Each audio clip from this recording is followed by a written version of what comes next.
जय माँ सरस्वती, जय बीणा वाली माँ, जय हंस वाली माँ। सुनी गाना है वो।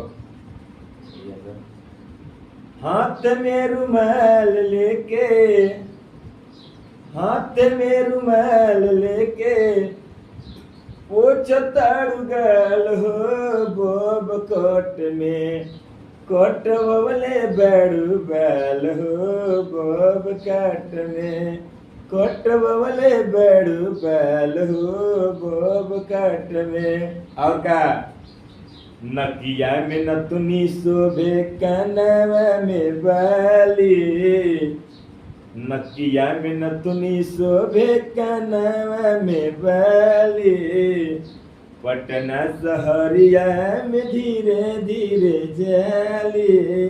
नया इनक्वायर से, नया इनक्वायर से चल तड़ चल हो बोब काट में, कोट बवले बैड़ू बैल हो बोब काट में, कोट बवले बैड़ू बैल हो बोब काट में। जय हिंद, जय भारत।